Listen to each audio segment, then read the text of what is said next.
Hello and welcome to the webinar this evening, Bitcoin Mining and Energy Use. My name is Ryan Clover. I'm with Halt the Harm Network. We're one of the organizations that's helping to put on this event today. And I am just wanting to welcome you tuning in wherever you are.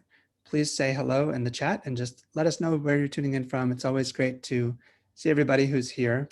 So I'm in Spencer, New York.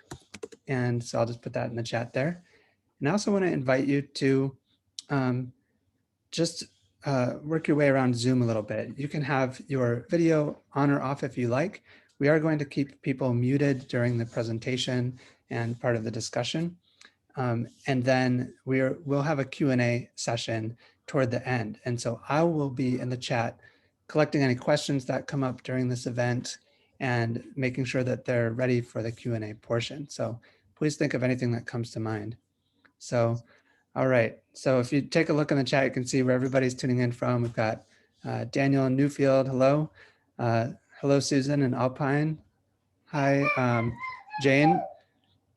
Someone says, where's Spencer? Spencer's in the southern tier of New York. And let's see, John Elder. All right, anybody outside of New York State? We've got Sally in Washington State. William, hello, in Painted Post, Lodi. So we have a good range of folks in this area. Thank you so much, everyone who's sharing. Really appreciate it. So if you have any technical questions at all, if you get stuck or if you get booted from the meeting, feel free to email me. My email is ryan@halttheharm.net. And so ryan@halttheharm.net. And I will also be in the chat able to troubleshoot with you if you'd like. So we are also recording. So just know that we're recording here today. And so after this event, we'll be able to take that recording and make sure that it's available for you since you registered. All right. So with that, I'm going to turn this over to our host, Yvonne Taylor. Yvonne, take it away.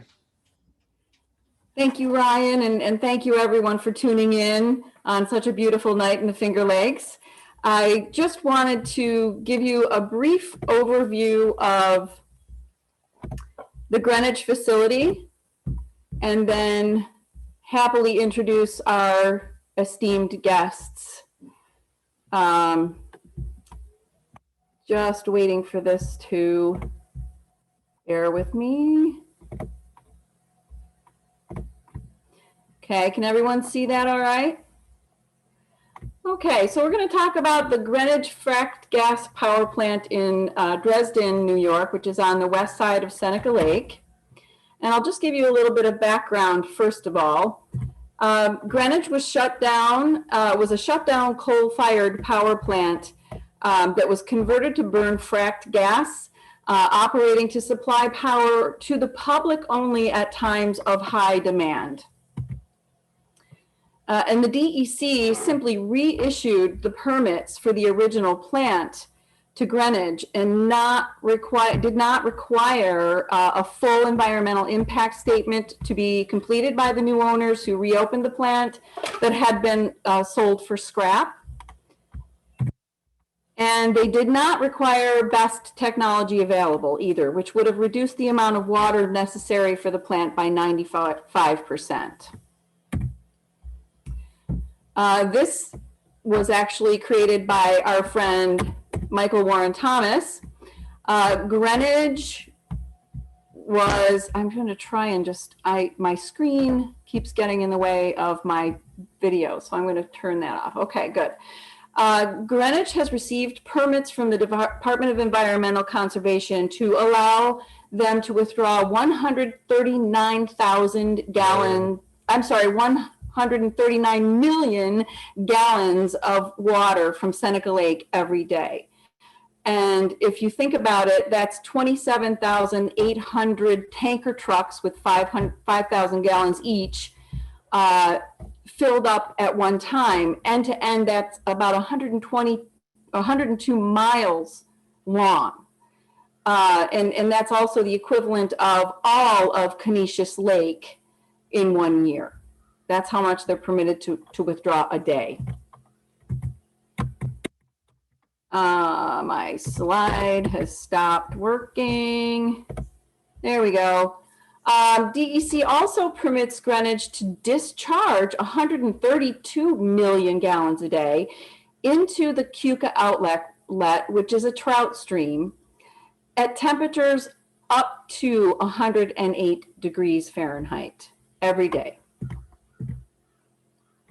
In 2019, Greenidge was only operating at 6% capacity, which didn't seem like that big of a deal. But then they proposed a data center, which was actually a Bitcoin mining facility in order to increase their profits. So what is Bitcoin? It's pretty complicated, but basically it's a form of cryptocurrency that is extremely energy intensive. Bitcoin actually uses as much energy as some entire countries, the size of, say, Switzerland or Argentina. And a single transaction of Bitcoin has the same carbon footprint as 680,000 Visa transactions or 51,210 hours of watching YouTube. And as a matter of fact, Bitcoin has been banned in some parts of China, and India is now considering making cryptocurrency illegal. The concerns we have about Bitcoin mining at Greenidge in the Finger Lakes is, it's not letting me, oh, there we go, hot water discharges. Again, 108 degrees Fahrenheit into a trout stream that feeds directly into Seneca Lake will increase the incidences of harmful algal blooms, or HABs. That hot water into a trout stream is bad for our fish. Trout get stressed at temperatures of 70 degrees or higher. The intake pipe, the Department of Environmental Conservation did require Greenidge to install wedge wire screens to protect the fish and aquatic life from getting sucked into their intake pipe, but Greenidge hasn't gotten around to that yet. And DEC actually says that billions of fish, it's like a big fish blender, billions of fish and aquatic life can die every year. The issue of noise, Bitcoin mining is very loud due to the machines and the fans that cool them and other plant noise that creates the energy used to power them, which means there's more Bitcoin being proposed at this facility. There's more noise in our community, and likely that noise will travel across Seneca Lake's water. The other issue is a big one, and that is our driving economic engine in the region, which is agriculture and tourism. Bitcoin mines are fully automated, and they don't really require very many jobs. But what's at stake is the negative impacts of this facility on our tourism and agriculture economy, which could damage that $3 billion a year infrastructure that supports 58,000 jobs. And of course, puts Seneca Lake, a drinking water resource for 100,000 people, at risk. The issue of climate change is a really big one. The conversion of retired power plants for Bitcoin mining threatens to sharply increase emissions of greenhouse gases in New York State, which is wholly inconsistent with the state's Climate Leadership Community Protection Act, otherwise known as the CLCPA, and their emissions reduction requirements. And frankly, burning more fossil fuels to make fake money in the midst of global climate change is literally insane.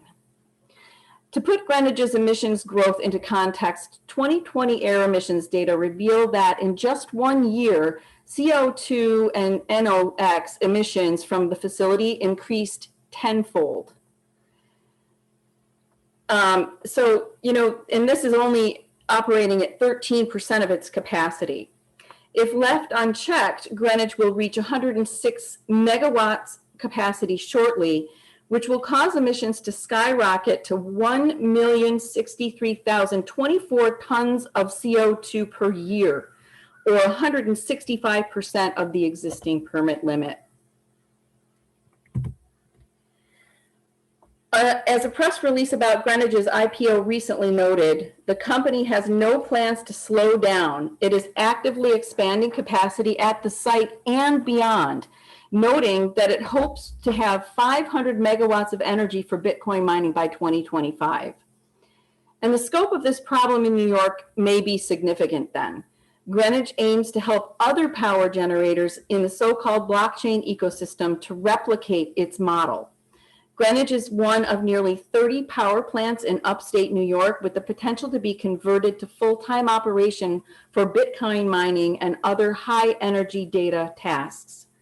Currently, at least 2 of the region's power plants are proceeding with plans for full-time data center conversion. Beowulf Energy, which owns the Cayuga facility in Lansing, New York, and the Somerset plant in Barker, New York, have plans to convert the facilities data centers into data centers that would operate at 500 megawatts and 100 megawatts respectively. If approved, these 2 plants in Lansing and Barker could operate at a combined maximum capacity that is 6 times that of Greenidge. And so without further ado, it is our distinct pleasure and honor to have 2 very welcome guests, Jennie Dixon and Diana Maneta. They work for Missoula County, Montana in the Department of Community and Planning Services, where they developed zoning regulations for cryptocurrency mining operations that were adopted by the Missoula County Commissioners. Jennie Dixon, AICP, is a land use planner for the Missoula County Planning Department, where she has worked for nearly 30 years. She is a graduate of UC Berkeley's College of Environmental Design and focuses her energy on integrating sustainable built environment with the wildlands and scenic landscapes of the Rocky Mountain West. Diana Maneta is Sustainability Program Manager for Missoula County, a position she has held since 2017. She holds a master's degree in energy and resources from UC Berkeley and has worked in the field of energy and sustainability for 15 years, including as executive director of the Montana Renewable Energy Association and as an advisor at the California Energy Commission. Diana and Jennie, welcome and thank you. Thank you so much, Yvonne. Hi, everybody. Great to see such a big group here.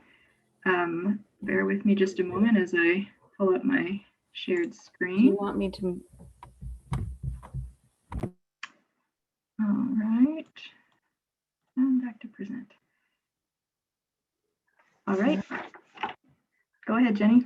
Okay. Thank you, Yvonne, Abby, Ryan, everybody who has asked us to be here today to talk to you about how Missoula has addressed our cryptocurrency mining situation through zoning. And I'm Jennie Dixon, and my colleague Diana Maneta and I both work in the county planning department, and we report to the Missoula County Commissioners. Next slide, please, Diana.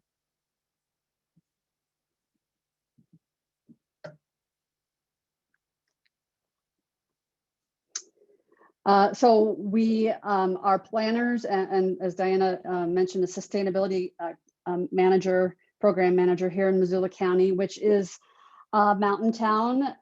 We're about 2 hours earlier than you are. We are located at the confluence of the Clark Fork, Bitterroot, and Blackfoot rivers. We are the 2nd largest city in Montana with about 2,600 square miles in the county, to put that in context. Much larger scale of land than back east. The population of the county is about 110,000 people. The city is only 35 square miles, so a very small portion of that 2,600 miles, but 70% of our population lives in the city. We are a university town with about 10,000 university students, and the regulations that we developed apply countywide outside of that 35 square mile city limit area. So the remaining 25, 65 square miles. Next slide, please. So we were asked to share our experience about with cryptocurrency mining industry in Missoula, Montana, and how our commissioners decided to address the impacts of that industry on our residents. And this is a timeline, we have been working on this for quite some time, of how this unfolded. Initially, we were contacted by the county commissioners after a large cryptocurrency mining facility began to operate in our county because they were receiving complaints about noise. At that time, Project Spokane was operating in Missoula County. They were the subject of the complaints. They were advertising themselves as the largest cryptocurrency mine in North America. And we were asked by the commissioners then to investigate the local impacts of cryptocurrency mining on our residents and what could potentially be done to address those local impacts if regulations were needed. So the county conducted some public hearings in 2018 just to gather information. And Diana and I spent quite a bit of time wrapping our head around what is cryptocurrency and what does it mean for the environment, for our economy, our citizens, all kinds of things. And ultimately in 2019, we did recommend zoning regulations that the commissioners adopted on an interim basis to address those areas of concern, which we're going to talk a little bit about a little bit into this presentation. And just to let you know, the commissioners renewed that zoning again in 2020 as an interim zone, but ultimately just last month decided that they wanted to make them permanent and did so. And I'm going to go into the details of that shortly. At this point, I'll turn it over to Diana. Thanks, Jenny. So I promise we're not going to spend a long time talking about blockchains, but as Jenny mentioned, we did spend some time really delving into what the cryptocurrency mining industry involves, and Yvonne talked a little bit about this as well. But I think it is helpful to start here as context for the rest of the conversation and to really understand the reason for the impacts that we identified and that we'll talk about. I want to mention we, in our regulations and our conversations, we typically use the term cryptocurrency rather than the term Bitcoin. Bitcoin was the first cryptocurrency. It was developed in 2008. It remains the largest, most widely used, most commonly talked about, but there are many others. Some of them involve the same type of mining process that is conducted at these facilities that we'll be talking about. Not all of them, but some of them do. And many of these facilities mine more than one cryptocurrency. So they mine Bitcoin, but also other cryptocurrencies simultaneously. So that's the term that we use in our regulations. So what is a cryptocurrency? It's a digital currency that's maintained using something called a blockchain. A blockchain is a distributed ledger. Ledger meaning a list of transactions, and distributed meaning it's not held by a centralized entity like a government or a bank, but by many people, many entities who may be anonymous, may be located anywhere in the world. So if I buy something with Bitcoin, my transaction is grouped together with other recent transactions into something called a block. That block is sent out to all the participants who are involved in maintaining the blockchain. Once they approve that those transactions in the block are valid, that new block is added to the blockchain and my transaction is confirmed. So taking a closer look at step number 4, this is where the cryptocurrency mining happens. To approve that the transactions included in the block are valid, those participants compete to solve a complex mathematical puzzle associated with that block. There's no tricks to solving these puzzles. It's not like advanced math. You basically just have to throw a lot of computing power at it, kind of like generating random numbers until you hit upon the solution. Whoever solves the puzzle first gets to add that next block of transactions to the blockchain and is rewarded with newly issued units of Bitcoin or whatever the cryptocurrency is being mined. That reward is their motivation for doing this. This process is called mining because it's the way that new currency enters into circulation. So in the early years of Bitcoin, mining is something people did on their home computers. Again, it was this decentralized system. But over time, as the price of Bitcoin increased, mining became more lucrative, it became more competitive, and people started doing it on a larger scale, using lots and lots of computers. And then specialized computers were developed that did nothing other than mine cryptocurrency. And people started learning that if they found certain parts of the world with low electricity prices, it could be a very lucrative endeavor, depending on what happens with the price of Bitcoin, the price of other cryptocurrencies. So what we've seen is the centralization of cryptocurrency mining in these large facilities, and also focused on certain parts of the world. So in a physical sense, a large cryptocurrency mining operation is typically thousands or tens of thousands of specialized computers that were built specifically for this purpose and run 24 hours a day, as well as cooling equipment to prevent them from overheating, because when they're running 24/7, typically packed fairly close together, they will overheat unless mechanically cooled. Some cryptocurrency mining operations, like the one Yvonne was talking about, also generate their own electricity on site. Others, like the large one that we had in Missoula County, don't do that. They buy their electricity from the grid. One more quick note about terminology. The mining process that I've described technically is known as proof of work. And I think it's important to understand that all cryptocurrencies use blockchains, but they don't all use the same type of blockchain, and specifically, they don't all use that proof of work-based blockchain. And the ones that don't involve the type of calculation that we're talking about, and so they just don't involve this type of facility at all. Don't involve the scale of energy consumption, the scale of processing. So we've heard some concerns about the value that cryptocurrency offers to the world, the value of blockchain. And I think it is important to understand that you can have cryptocurrencies, you can have blockchains without this proof of work process, and therefore without mining at all. And some people believe, or maybe hope, that cryptocurrency and blockchains will move away from this proof of work process because of its inefficiency, because of its tremendous impacts on energy consumption. So one question that's come up a number of times over the years that we've been looking into this is there a difference between a cryptocurrency mining operation and a more traditional data center? And if so, what's the difference?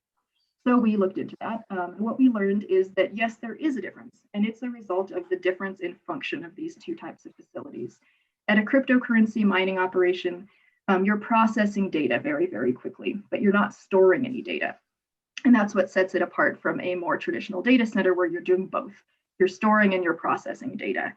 Storing data requires higher levels of security, reliability, and redundancy than just processing data. And that's why cryptocurrency mining operations are often sited in a lightweight building, a storage facility, for example, or a warehouse. They often use the open rack utility style shelving you see in the picture there on the left, versus the enclosed cabinets that you'll often see in a more conventional data center, which provide a higher level of security, of course, and also control the airflow better to maintain the uptime and the lifetime of the equipment. Cryptocurrency mining operations also typically turn over their equipment fairly rapidly because they're running it so continuously, and because of the need, it's a competition. And so there's a need to upgrade as faster equipment becomes available in order to stay in the race. So in terms of our, what we learned about what was going on in Montana, this is an industry that had been showing a lot of interest in Montana, has been over the past few years, certainly was in 2018 when we started looking into this. Several large cryptocurrency mining facilities that we're aware of are operating in the state. There was one in Missoula County, as Jennie mentioned. It's not operating now, but as she mentioned, it was at the time billed itself as being the largest such facility in North America. And there was the potential for many more. We talked to our electric utility back in 2018 that serves the majority of the state of Montana.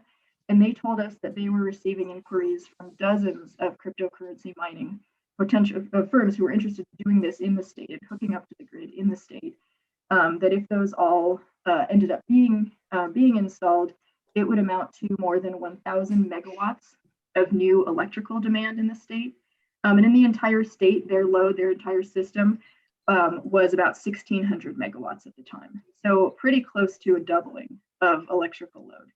I don't think they ever expected all of those facilities to come to fruition, but even if a small fraction of them did, it would still be really an unprecedented increase in the load, which typically increases very slowly in line with population and economic growth.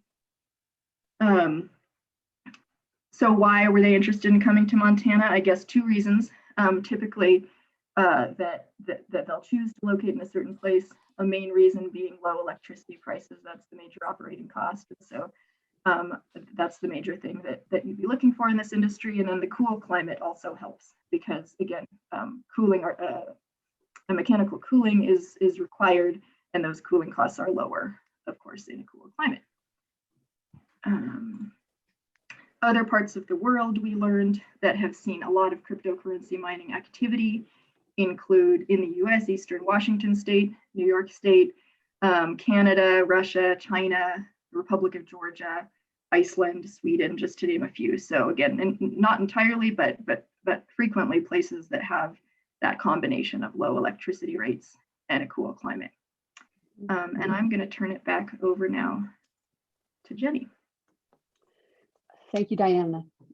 So when we were asked by the commissioners to look at these local impacts of cryptocurrency mining, Diana and I developed this list of what we thought were 5 potential impacts in the area.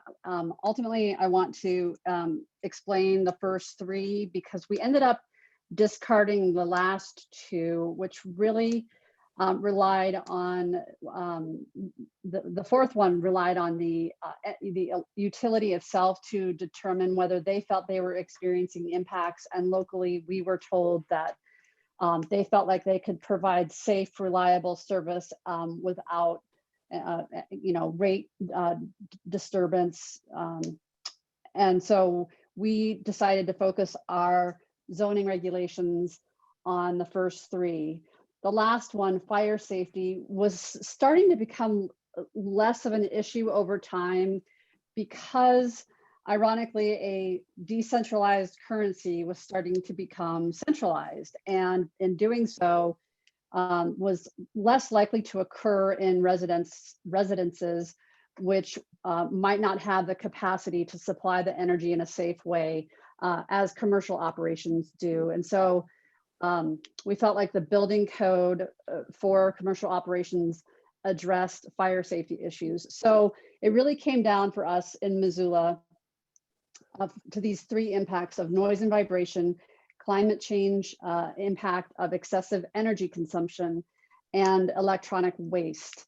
And I do want to say also that every situation is different. From the preliminary information that you presented at the beginning of this discussion, it looks like you have some different issues, but maybe some similar as well. So let's go to the next slide, and we'll talk about noise and vibration first. This is a common complaint of cryptocurrency mines. I'm sure I don't even need to tell you that, and which obviously can have significant impacts on human health and wildlife as well. Any recent web search will reveal an abundance of noise complaints about cryptocurrency mining. Noise was the first complaint that we received in Missoula County that led to our investigation about the need to regulate this industry. And the machines that they use, called these ASIC machines, shown down, the Antminer down there at the bottom of the slide, it creates a high-pitched jet engine noise that can range in decibel levels from 65 to 75 on average. And just for some scale, for some comparison, a loud concert is at about 110 decibels. Power lawnmower, if you're right next to it, is about 90. Highway traffic noise, traveling at about 50 or 55 miles per hour, is at about 60 decibels. So, and you have to keep in mind that many of those sources of noise are temporary, but this is just 365 days a year, 24/7. It's also important to note that it's not just noise that can have adverse effects, but vibration as well. And I will note in a few minutes how this has played a role in the direction that Missoula is taking with its zoning regulations. Let's go to the next slide. So the American Public Health Association has stated here, unwanted and disturbing sound increases the risk for a variety of negative health outcomes, heart disease, diabetes, hypertension, hearing loss, and sleep disturbance. Also can cause memory impairment, as well as affect stress levels, attention levels, and reading skills. It affects all age groups, but it's particularly impactful to children. And as I said, the prolonged exposure to sounds in excess of 85 decibels causes hearing damage. So while it's, you know, these machines may not be in that decibel range, they may be in some cases. The prolonged exposure here to these noises can create some damage, some hearing damage. So that was a really important issue for us. And as we get a little bit further into this presentation, we're going to describe how we address these issues. But first, I want to just tell you the issues that we identified. So on the next slide, just want to depict here our second concern, which was e-waste, which it wasn't an obvious problem for us because at the time we were looking at this, the only cryptocurrency mining operation here in Missoula was already recycling their electronic waste, but we were not writing our regulations for that particular business. We were writing it for any expansion or future construction of any new cryptocurrency mines and the impacts they could generate. So with 20% of e-waste, only 20%, being recycled globally, we felt like it was important to require that that issue be addressed. E-waste can leach heavy metals and mercury into groundwater, and this was particularly important in Missoula because our water supply is from underground aquifers. And this photo here, it's for illustrative purposes only. I mean, it does show e-waste here, but it is not exclusively e-waste, but clearly with the rapidity with which they go through their machines every 1.5 years, there's a lot of e-waste disposal happening. Go ahead, Diana. Thanks, Jenny. So I'll pick it up on the third impact of concern that we identified, and that is we'll speak to in a minute, that our regulations addressed, and that is climate change. The Missoula County Commissioners recognize, as many Missoula County residents do, that we are already experiencing the impacts of climate change in Missoula County, and that they're only likely to accelerate in the coming years and decades. For us here, that includes hotter and drier summers, warmer and wetter winters and springs, and as a result, more spring flooding, more wildfires, more wildfire smoke, which is a big issue for us in the summer in our valley. And that all of those have major repercussions for human health and safety, not to mention our economy. So for all those reasons, the county has made a number of commitments to addressing climate change, including establishing a goal of 100% clean electricity community-wide by 2030. So that's the context in which we looked into this issue and started learning about the tremendous energy consumption associated with cryptocurrency mining. And Yvonne spoke a little bit to this earlier as well. Looking globally, and this graph, it only includes Bitcoin mining. Again, Bitcoin is most, but it's not all of it. And this is a program at the University of Cambridge. You could find this information online, or I can share the link if you'd like, that attempts to track the energy consumption associated with Bitcoin mining over time. And the 3 bars are basically the range of uncertainty. So the best estimate now, this is from just a few days ago, is that we're at about 130 terawatt hours of electricity globally, again, with a range potentially anywhere from about 40 to about 440 What does that mean? That doesn't mean anything, right, on its own. But to put that in context, again, as Yvonne mentioned, it's similar to electricity consumption of many countries, not just small countries. Most similar these days, I think, to Argentina or the Netherlands in terms of the amount of electricity consumed.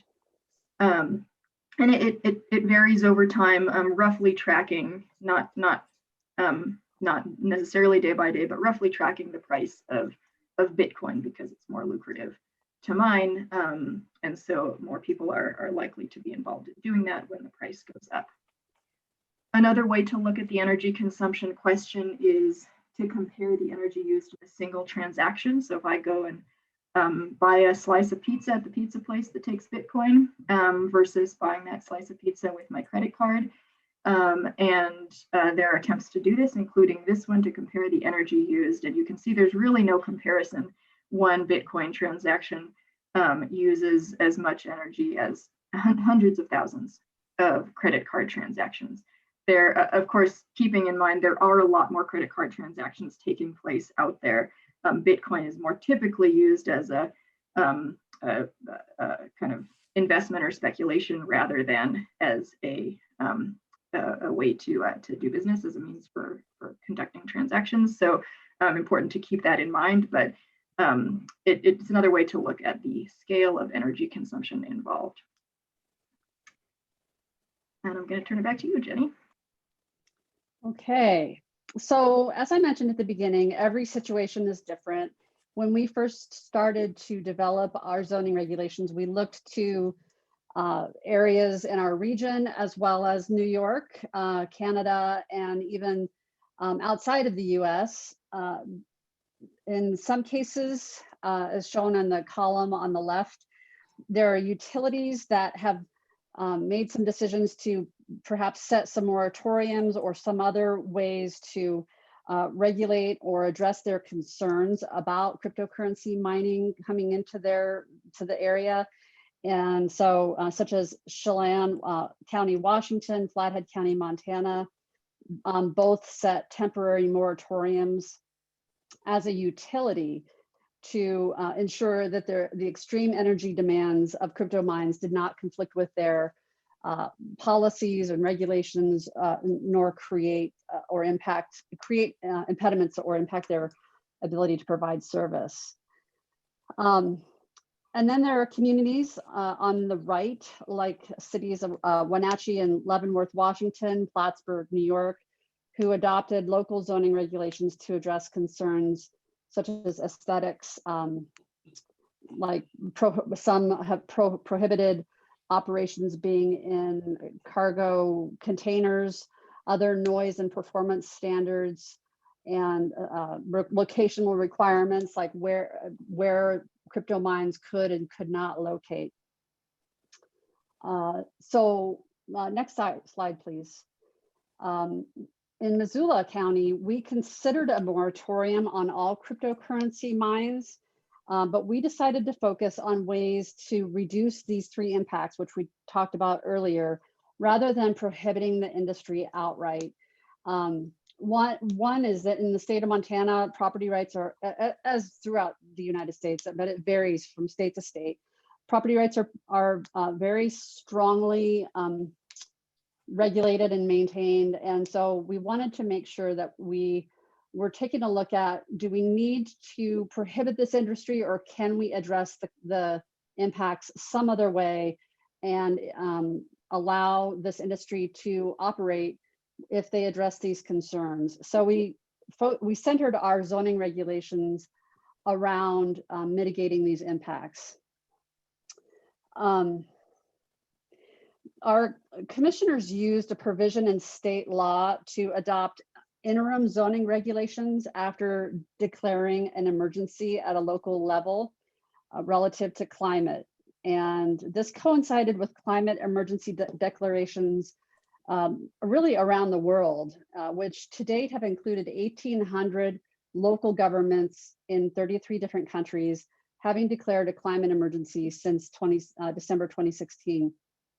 And so based on that declared emergency at our local level, our commissioners adopted interim zoning. Next slide, please, Diana. Several weeks ago, the commissioners made that interim zoning permanent. They really didn't make many changes to it. And the content of that zoning regulation is to allow cryptocurrency mining with conditions that address those local impacts. So one was to make sure that it was located in an industrial zone, not in any commercial zone or open space, open lands, agricultural zones, residential zones. And even while locating in industrial zones, to require a conditional use or a special exception review. And that allowed factors such as aesthetics, as I mentioned before, like landscaping, lighting, outdoor storage, things like noise, as well as public testimony to be considered when a cryptocurrency mine is proposed to be located near a residential zone, and could in fact be denied a permit if found not to meet the requirements of the area and to fit in with the context of the neighborhood. So the third one there, the e-waste is disposed with a DEQ, that's our state health department, licensed recycler. They have to provide evidence of a contract with a local or an approved e-waste recycler. And then lastly, and Diana's going to discuss this a little bit more, the cryptocurrency mine must demonstrate that they will use or develop new renewable energy to offset their electrical consumption.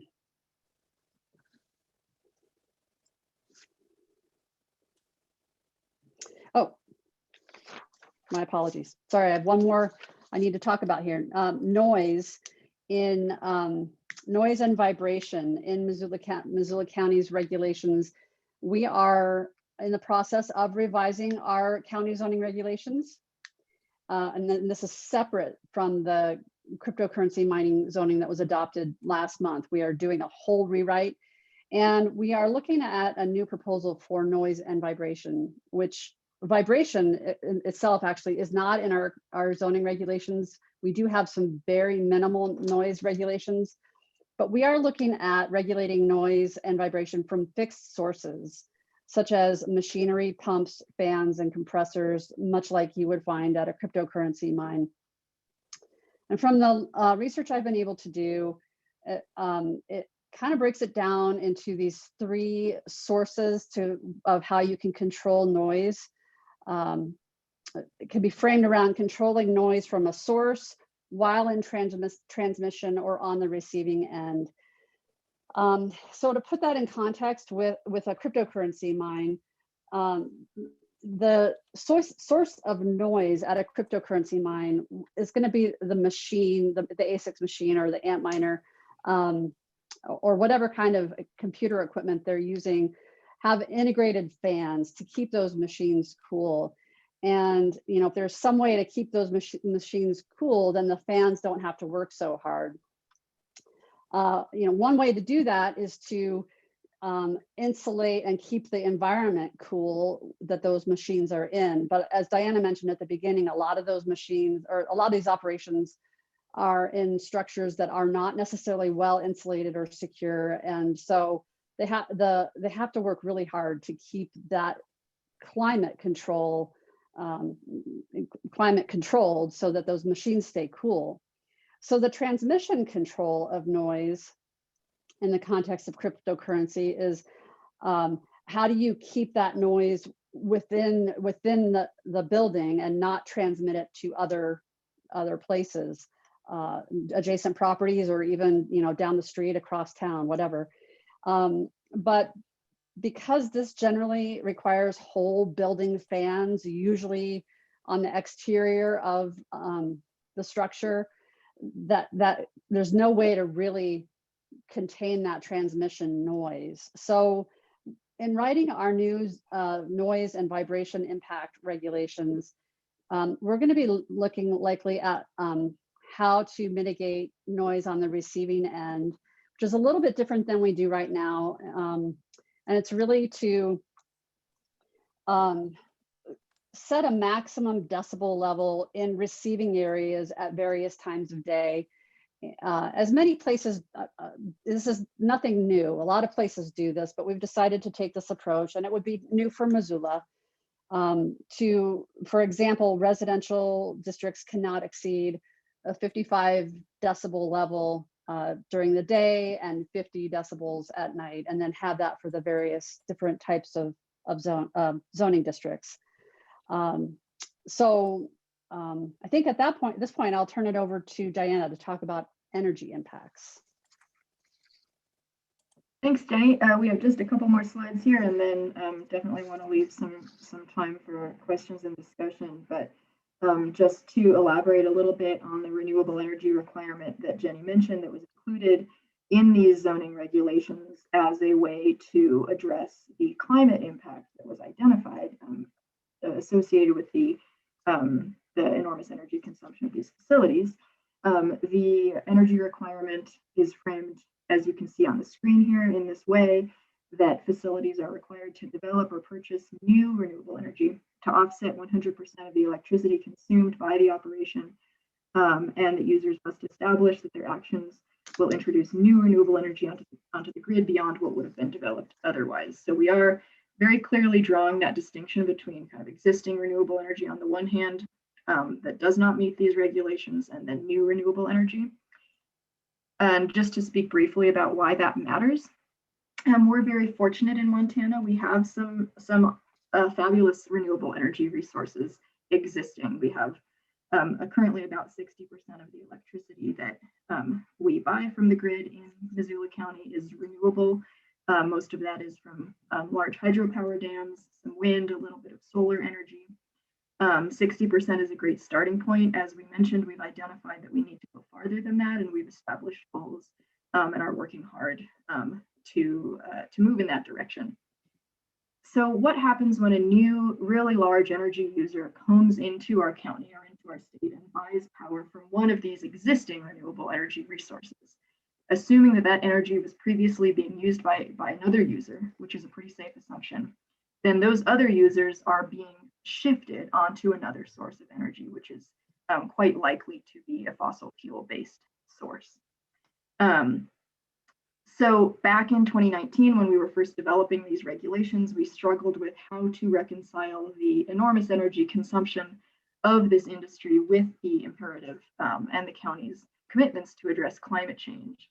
And what we came up with is this requirement that new or expanded cryptocurrency mining operations are fine as long as they bring new renewable energy onto the grid along with them and meet those other conditions that Jenny talked about. And I do want to point out as well that this distinction between new and existing renewable energy is not one that we invented in Missoula County. It's a well-established principle, especially among corporations with renewable energy goals who want to be sure that their purchases of renewable energy are actually meaningful and actually bring renewable energy onto the grid. So we have our contact information here. We have a link to the page on our Missoula County website that has a lot more information on these cryptocurrency mining regulations. I have to apologize for the URL. That's pretty gnarly, but maybe we can get that into the chat as well so you don't have to type it out. And with that, I think that I will stop sharing my screen. We can share our contact information later too, so if you don't want to write it down. But I'll stop sharing and turn it back to, is it Ryan? Yes, hello. And I have been collecting some questions here in the chat from everybody. And so feel free if you have any questions to add them into the chat for me and I will read them off. And so let's see, are you ready to get started with the first question? Okay. All right, fantastic. So the first question that I have here is, as the price of Bitcoin increases, so does the amount of energy wasted in mining Bitcoin. The problem is their proof of worth algorithm. And I guess, is this necessary for cryptocurrency to work? I can jump in on that. It is not. No, it is. So it depends on the type of blockchain that the cryptocurrency utilizes. Currently, Bitcoin uses this proof of work system. Many other cryptocurrencies do as well, but they don't all.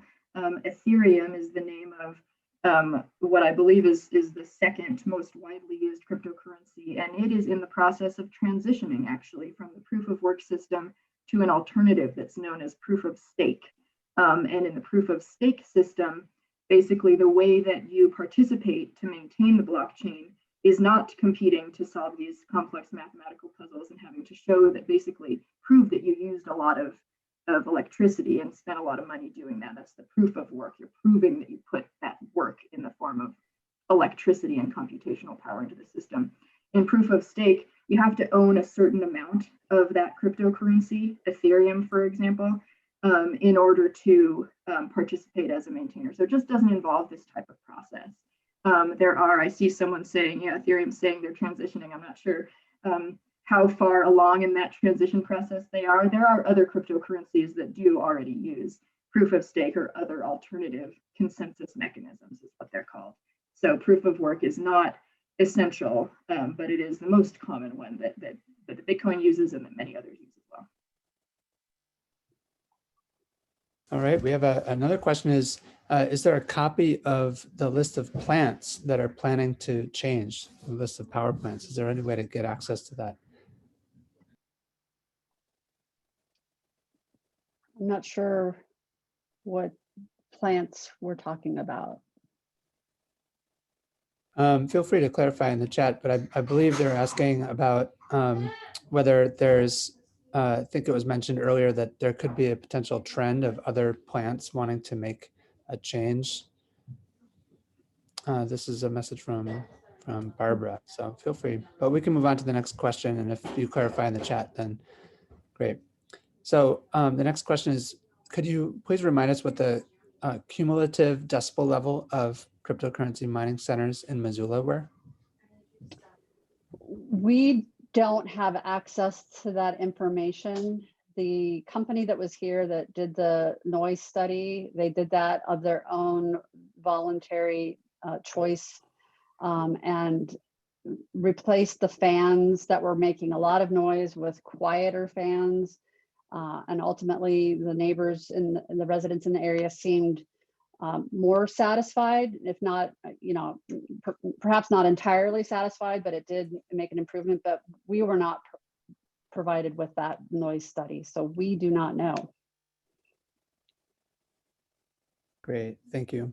The next question is asking, did the zoning regulations affect only future operations in new locations in Missoula County, or did the new regulations also stop the facility that was approved prior to the passage of the new regulations?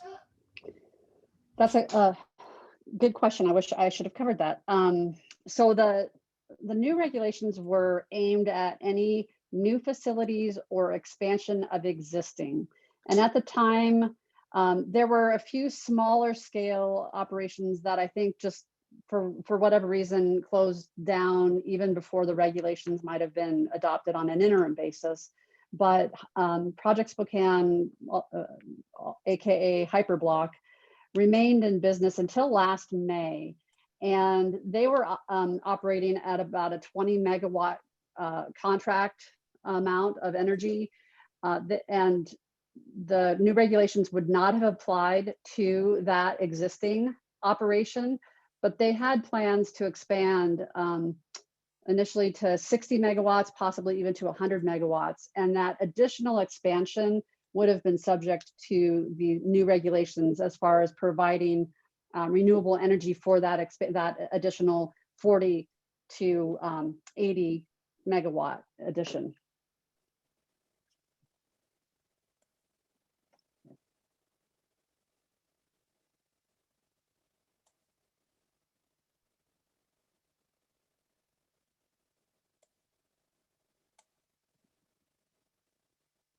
All right, sorry for that little delay there. The next question is about wondering if you would be open for further contact from those attending the webinar. And I do remember you are providing your contact, so. Sure. But yeah, would you like absolutely. to speak on like maybe what are some things that people could contact you about?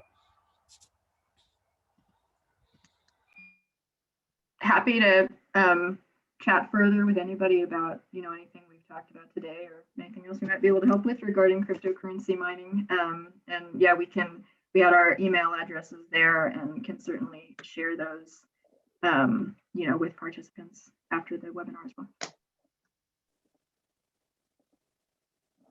And also, I got clarification in the chat from that earlier question. So about the list of locations, said something around, you know, 6 minutes into the presentation. Maybe it was Yvonne mentioned this, something about locations planning to make changes or, you know, welcome to having Bitcoin move in.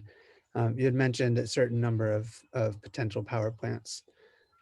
So Yvonne, if you want to answer that, feel free to jump in. Yeah, this is a letter that I'm quoting from Earth Justice. And sorry, I'm getting some reverb from the other computer. Our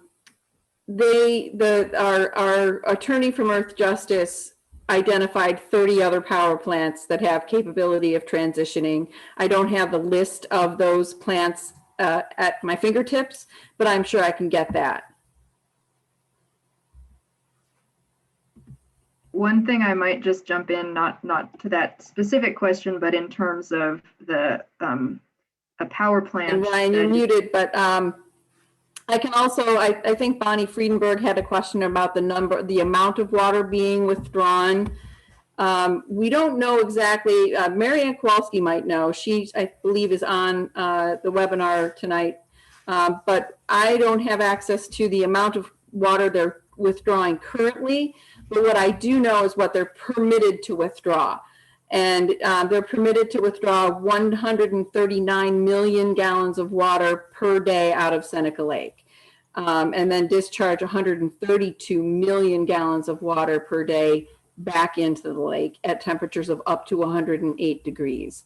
They're not currently at that level, but with expansion, we anticipate that will, you know, they will hit that level very quickly. Yeah, I'm on. I apologize to everyone. I'm recovering from my second COVID shot and have been taking naps all day. So I think the most recent reports that I have seen were that they were withdrawing over the summer about 100 million gallons, but that's all self-reporting. So do I believe them? I actually had a question for Diana and Jenny, and it's in the chat box. I was curious to know if you had any information about the negative health impacts of for a community living near a very energy intensive power plant like crypto mining. Nothing beyond, I don't have any additional information beyond what I would do a web search for. Yeah, I think in terms of, you know, the health impacts associated with a power plant are distinct from just a cryptocurrency mining facility that isn't co-located with a power plant. I think there is you know, good information out there that I'm sure you all have, some of you have looked into in terms of the air emissions, you know, from power plants. But because that wasn't something that we were experiencing with cryptocurrency mining in Missoula County, it was not co-located with a power plant. That wasn't something that we delved into for these regulations. I will add just really briefly that there is a coal-fired power plant elsewhere in the state of Montana that was purchased. It was about on the verge of retiring a year or two ago, and was purchased by a firm that is now using it solely for cryptocurrency mining. So more of a parallel situation perhaps to what you're dealing with there. But that's outside of our county. So unfortunately our regulations don't apply. Great, thank you. There's another question this one's from Ellen, says, do you have to meet the DEC requirements, or could you as a town or city say, doesn't matter what the DEC says, these are our rules and our local ordinances as the guideline? Is the DEC like a environmental protection?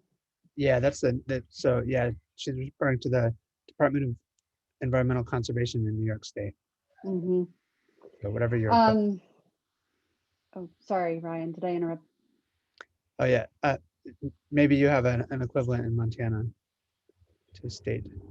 Yeah, we do have a Department of Environmental Quality that at the state level that then it operates through our local health department.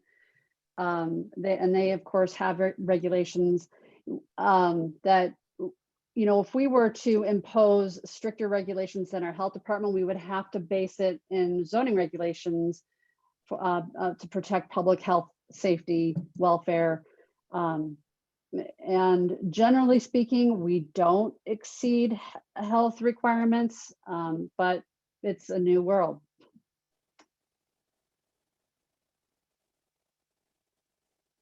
The next question is from Bonnie. It says, could you please discuss the amount of water removed every day?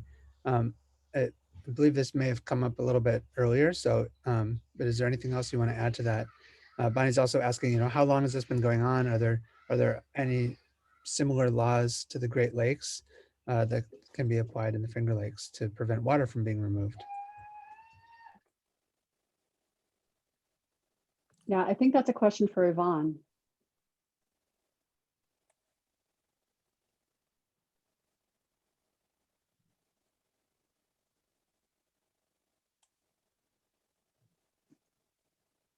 Yvonne, you gotta unmute.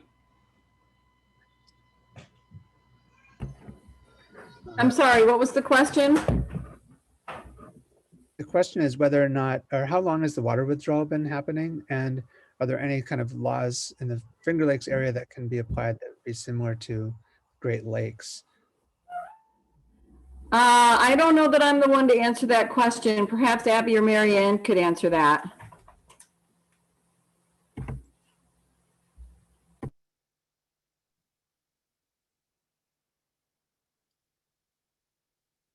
Marianne's probably the best equipped, but I don't think that there's anything right now that we're aware of. And if there is, please let us know in the Great Lakes that would help. And I think they've been withdrawing water since they started Bitcoin mining, you know, in 2019. I'm sorry, I was muted. Oh, thank you. What was the question? The question, Marianne, is about how much water withdrawal is, you know, currently happening in Seneca Lake, and are there any kind of protections that can prevent water from being used? There are laws. There are also Great Lakes Basin laws, and what the state DEC did is they grandfathered everybody at their capacity in 2011. So whatever you were withdrawing in 2011, when they started issuing permits in 2017, that was the limit you got, even though the state law and the Great Lakes Compact say that it should be based on need, not capacity. So there are challenges going on now with municipalities taking water out and then selling them to water companies. So it's an open question. I just don't think anybody has found the right lawsuit. Thanks. All right, so I have another question around if, since the mining is competitive, are there mining companies that are successful and while others fail? Like, what's the sort of success and fail rate of these companies? I don't know the rate. It may be someone else in the webinar, and it seems like we have some really well-educated folks, so someone else can speak up if they know the answer to that.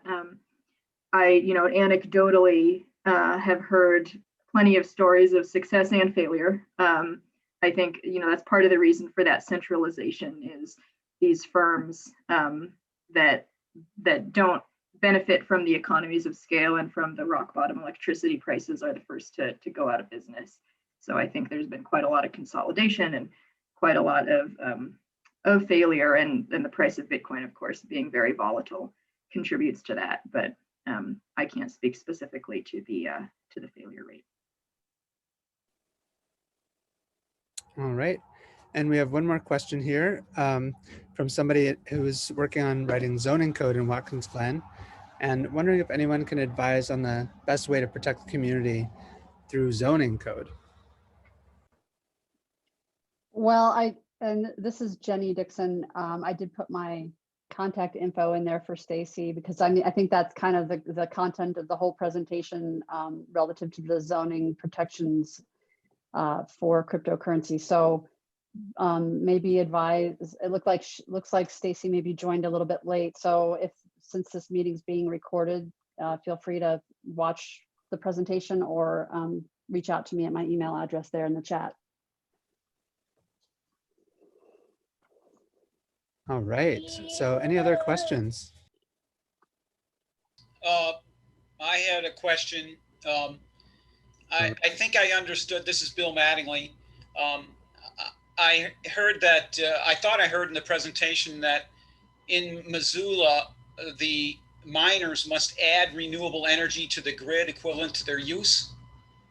Is that, that's correct. the case? So if they are going to use, let's say 100 megawatts of power, then they have to find or they have to purchase and develop that equivalent amount at least of renewables. Yes. And you said that this was a common law or common practice. How did you arrive at that conclusion? And can you give us data that would support that? Because that's not the case in New York State. Yeah, thanks for the question, Bill. And I can clarify that it is not a common requirement for cryptocurrency mining operations that they develop or purchase new renewable energy. That's something that we came up with in Missoula County. I'm not aware that it's a requirement anywhere else. What I said was common was this distinction between not just saying it has to be renewable, but saying it has to be new renewable, drawing the distinction between new renewables that are additional to what's already on the grid versus existing renewables. And that is a common distinction that's made in the industry, for example, among corporations that have typically voluntary sustainability goals and say, we want to be 100%, Google, for example, we want to be 100% renewable. And moreover, it's going to be from new renewable energy. We're not going to just, buy up all of the solar that's already out there and push you guys onto some other source. So that's what I said was common, was that distinction. But in terms of the regulations that we adopted, they're not common. Thank you for that clarification. Sure. I would also add that in drafting these zoning regulations, we, with those goals in mind, as any good land use planner knows, you look to other communities for what they're doing. And we really didn't find anywhere inside or outside of the US that address this through zoning. And so I think it is pretty unique, but we, our commissioners I think are proud of the steps they've taken, and we are fairly confident that they are making a difference and will be successful. And just to clarify, that's a great point, Jenny, that what was novel, I think, is addressing the climate impacts of cryptocurrency mining through zoning. There are other, like Jenny showed on the screen, a list of some other local governments that have addressed cryptocurrency mining as an industry through zoning, but not specifically the climate and energy impacts.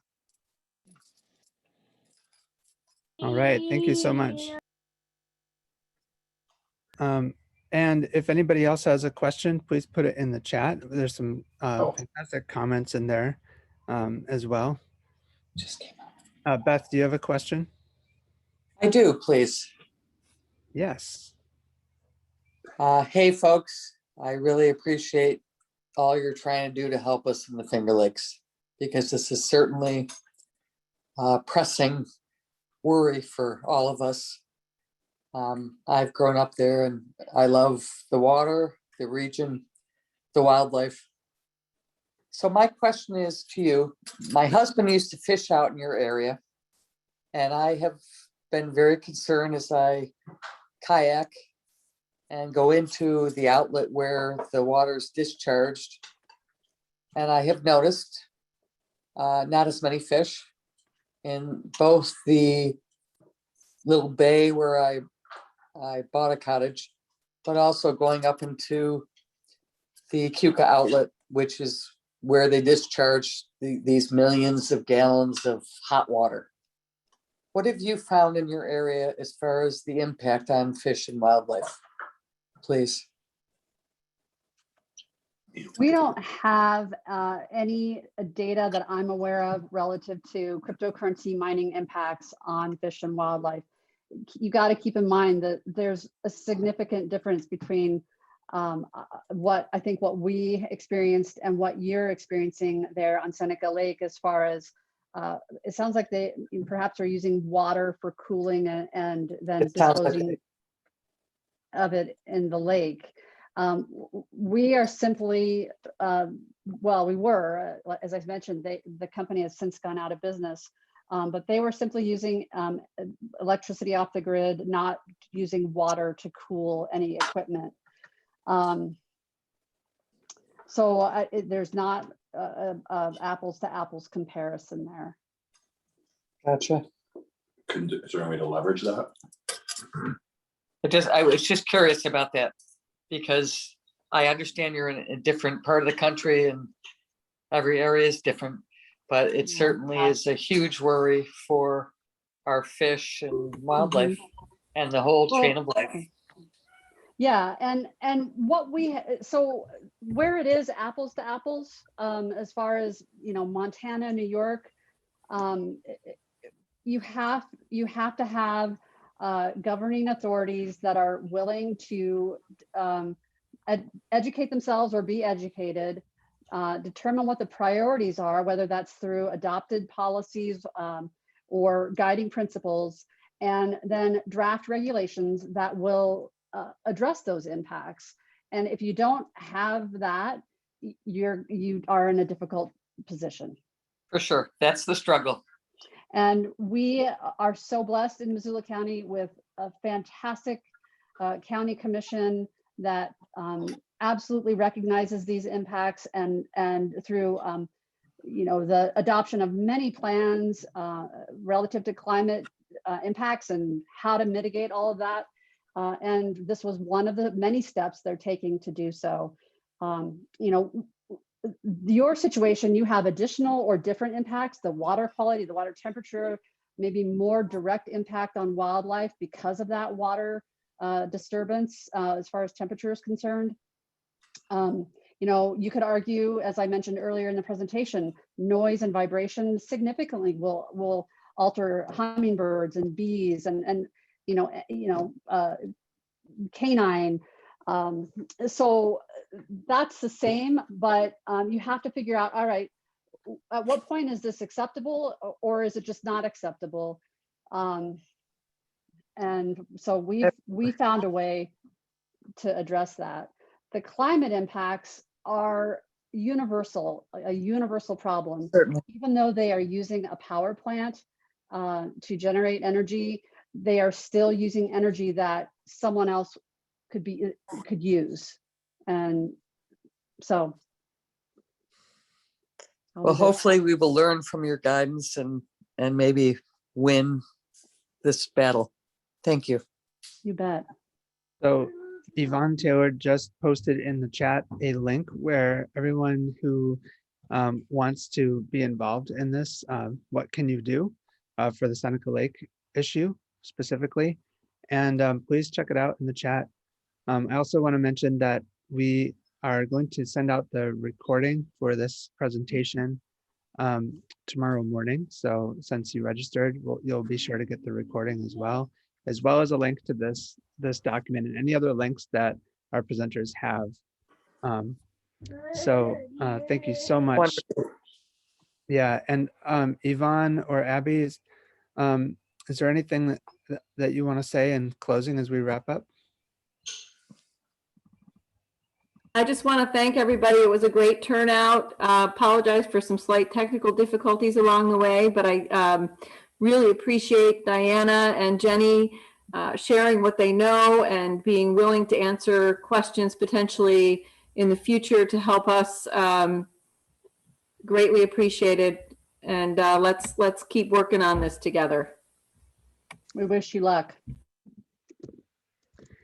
And I want to just also say, everybody, Halt to Harm Network, which is the organization I work with, provides tools like webinars, but we also have a directory and an online forum.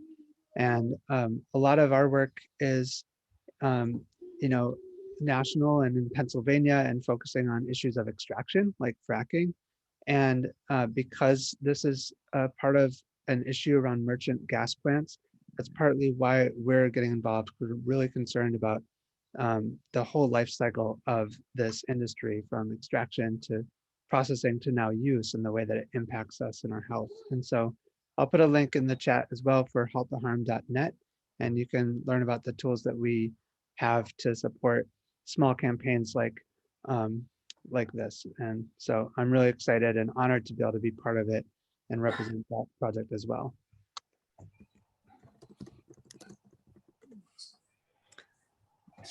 All right. All right. Thank you. Thank you so much. Have a fantastic evening, everybody.